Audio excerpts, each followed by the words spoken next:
Hey everybody, it's Captain Drew Cavanaugh here from Florida Inshore Fishing Charters, and today I'm going to do a quick review recommendation over a product that I keep on my boat that I'm glad it's there, but honestly it's a product that I hope to God I never have to use. And these are emergency red flares that you put in your 12 gauge flare gun. You shoot it up in the air, somebody sees it, they come and rescue you. I'm pretty sure by law that the U.S. Coast Guard, a lot of state laws, they make you have some kind of signaling device on board. So this is one that's probably one of the most popular, is the 12 gauge aerial flares. They work great. This says that it works in all launchers since 1981, so pretty much everybody's got a new flare gun if they boat, And you also can use these, if you're out hiking in the middle of the desert or something, or in an airplane.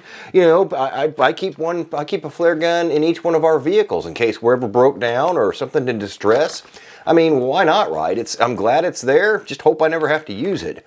But these are readily available. Like I said, they fit in 12 gauge flare guns. Now, one thing you want to pay attention to is, a lot of people don't know this, but they do have expiration dates on them. And you don't want to have expired flares on your boat and get stopped by law enforcement or the Coast Guard, because they can cite you for that, for having outdated flares. So maybe that's a little professional tip for you. Just make sure that they're good to go. Like, these don't expire until almost 2030.